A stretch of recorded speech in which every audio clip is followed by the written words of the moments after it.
Hello everyone, welcome to our YouTube channel Economics Net Achievers. Myself Hemlata, my qualification is MA Economics and B.Ed. I have qualified CTET, PSTET and CSB PGT Economics. I am here to teach you economics related to UGC Net Economics. So students, kindly subscribe this channel to get regular videos related to UGC Net Economics. Students, today I will teach you about demand function. Demand function होता क्या है? ये क्या होती है? एक statement होती है जो रिलेशन बताती है डिमांड के बीच में और जो उसके फैक्टर्स होते हैं। यहाँ पे वेरिएबल वर्ड यूज़ किया गया। इट मीन्स जो फैक्टर्स हैं जो डिमांड को इफेक्ट करते हैं वो सभी वेरिएबल हैं, जो मतलब चेंज होते हैं, ठीक है, जिसके कारण ही डिमांड क्या हो जाती है? Change. Then it is also defined as the relation between the consumer optimal choice. जो वो ऑप्टिमल चॉइस का मतलब यहाँ पे क्या आ गया? जितनी वो क्वांटिटी डिमांडेड को चूज़ करता है कि उसने कितने यूनिट किसी गुड के लेने हैं, और उसके बीच का रिलेशन, प्राइस के बीच का रिलेशन क्या बोलते हैं? हम उसको क्या बोलते हैं? Demand function. जैसे स्टूडेंट्स इस फॉर्मूला में आप देख सकते हो, जो डिमांड है, ठीक है, वो किस पे डिपेंड करता है? मतलब किसका फंक्शन है यहाँ पर? प्राइस का, ठीक है। जिसमें बाकी फैक्टर्स हैं वो क्या है? कांस्टेंट है। यहाँ पर बात करी गई है सिर्फ क्वांटिटी डिमांडेड की और प्राइस, मतलब सिर्फ इन दोनों के बीच का रिलेशन क्या किया गया है? सिर्फ। देन फिर दो तरह के फंक्शंस होते हैं, एक है इंडिविजुअल डिमांड फंक्शन, सेकंड है मार्केट डिमांड फंक्शन। अब हम क्या करेंगे? वन बाय वन इसको क्या करेंगे? डिस्कस करेंगे कि इंडिविजुअल डिमांड फंक्शन में कौन से फैक्टर्स आते हैं और मार्केट डिमांड फंक्शन में कौन से फैक्टर्स आते हैं। ये देखिए स्टूडेंट, आप इसमें देख पा रहे हैं इस फिगर में, इसमें क्या किया गया है? डिमांड है यहाँ पर, और जो ये फैक्टर्स हैं जो क्या कर रहे हैं? इसको इफ़ेक्ट कर रहे हैं। जो कब? जब क्या? इंडिविजुअल डिमांड फंक्शन की बात करी गई है, ठीक है। इसको हम क्या करेंगे? इन फैक्टर्स को वन बाय वन क्या करेंगे? हम डिस्कस करेंगे। फर्स्ट है प्राइस ऑफ द कमोडिटी। इसमें क्या करनी है हमने? बाकी चीज़ें कांस्टेंट रख देनी है, मतलब जो अदर फैक्टर्स है ये कांस्टेंट है, ठीक है। क्या होगा? प्राइस के बढ़ने से डिमांड क्या हो जाएगी? कॉन्ट्रैक्ट हो जाएगी, ठीक है। मतलब प्राइस अगर बढ़ गया, 3 से 4 हो गया सपोज प्राइस, ठीक है, तो डिमांड हमारी क्या हो जाएगी? 2 से 1 हो जाएगी, ठीक है। और प्राइस के फॉल होने से क्या होगी? डिमांड क्या हो जाएगी? एक्सटेंड हो जाएगी। इट मीन्स क्या रिलेशनशिप है प्राइस के बीच में और डिमांड के बीच में? इनवर्स रिलेशनशिप है, इसलिए हम इसको लॉ ऑफ डिमांड भी बोल देते हैं। देन नेक्स्ट है प्राइस ऑफ अदर गुड्स, ठीक है। अदर गुड्स में आ सकती हैं, जैसे होगी हमारी, हम कॉम्प्लीमेंट्री गुड्स आ सकती हैं, सब्सटीट्यूट गुड्स आ सकती हैं, ठीक है। इनकी डेफिनेशन मैं अपनी नेक्स्ट वीडियोस में आपको बताऊंगी। जो डिफरेंट गुड्स हैं हमारी जो इफ़ेक्ट करती हैं डिमांड को, ठीक है, ये भी बहुत ज़्यादा इन्फ्लुएंस करती है डिमांड को। इसको हम बोलते हैं क्रॉस प्राइस डिमांड।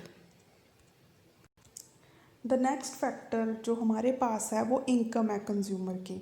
अब आपको पता कि इनकम के चेंज होने से भी डिमांड चेंज होती है। अब जो तो नॉर्मल गुड्स होती हैं, ठीक है, उसमें क्या होता है? इंक्रीज़ होती है इनकम, तो क्या होता है? डिमांड भी बढ़ती है, ठीक है। और अगर इनकम कम होगी तो डिमांड क्या हो जाएगी? कम हो जाएगी।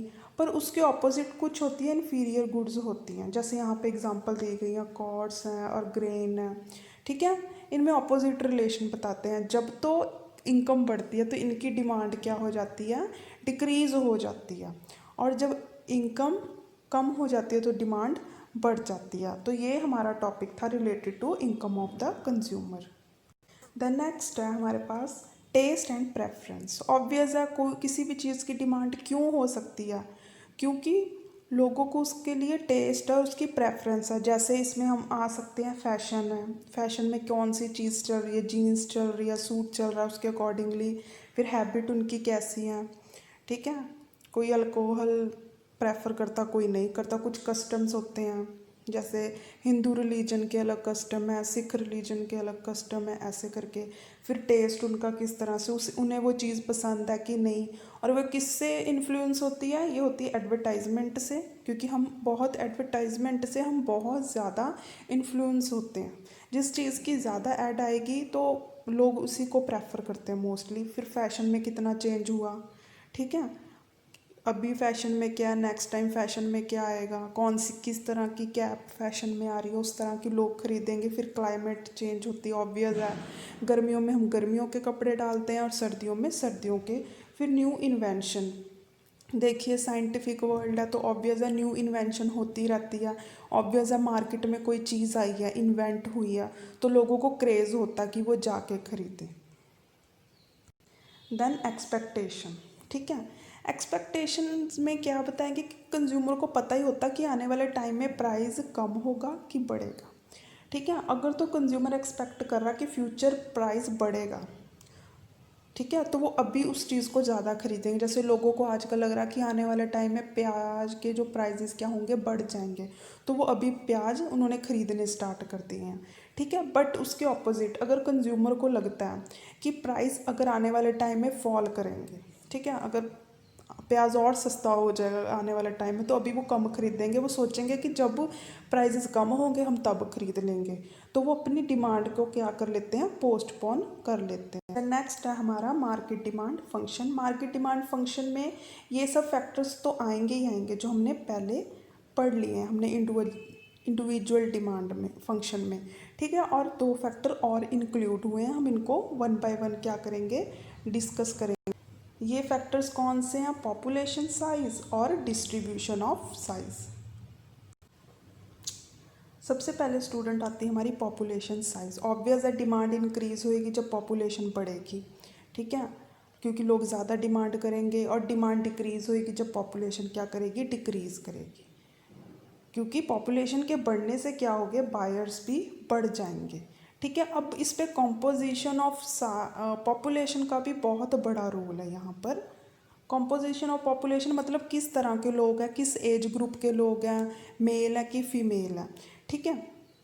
अब वो यहाँ पे उसने एग्जांपल दिया, if composition of population change female population increases, ठीक है। अगर एक एरिया में फीमेल की जो पॉपुलेशन है वो ज़्यादा बढ़ गई, तो उस एरिया में डिमांड किसकी होगी, जो फीमेल से रिलेटेड गुड्स हैं, ठीक है, जैसे कॉस्मेटिक्स हो गया वगैरह वगैरह, ठीक है। और इसके ऑपोजिट अगर मेल की पॉपुलेशन बढ़ गई तो ऑब्वियस है जो मेल से रिलेटेड होगा।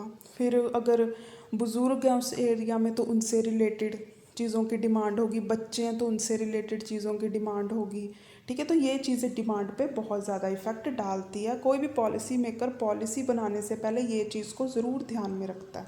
देन जो हमारा लास्ट वन है, डिस्ट्रीब्यूशन ऑफ इनकम कैसी है, ठीक है, मतलब किस तरह से इनकम डिवाइड हुई पड़ी है सोसाइटी में। अगर तो इनकम इक्वली डिवाइड है, मतलब पुअर में भी अच्छे से डिवाइड है, मिडिल क्लास में भी और रिच में भी अच्छे से डिवाइड है, तो उसमें क्या होती है, लेस डिमांड होती है, क्योंकि लोगों के पास, सबके पास एक जैसे पैसे हैं, उन्होंने सेव भी करना आगे जाके। बट अगर अनइक्वल डिस्ट्रीब्यूशन है, ठीक है, अमीर बहुत ज़्यादा, जैसे हमारे इंडिया में अमीर बहुत ज़्यादा, ठीक है, मतलब और गरीब भी बहुत ज़्यादा, मतलब अनइक्वल डिस्ट्रीब्यूशन है यहाँ पर इनकम का, तो वहाँ क्या होगा, most people will have enough money to buy things, क्योंकि ऑब्वियस है अमीर बहुत ज़्यादा हो गए हैं, मतलब उनके पास बहुत पैसा हो गया लोगों के पास। जो अमीर लोग हैं उनके पास करोड़ों की प्रॉपर्टी हो गई है, ठीक है। तो वो ऑब्वियस है वो क्या करेंगे, लोगों के पास ज़्यादा मनी आएगी, वो क्या करेंगे, उनके पास बहुत ज़्यादा मनी होगी चीज़ों को बाय करने की। तो स्टूडेंट्स ये वीडियो थी related to demand function. I hope students you like this video. Thank you and have a nice day.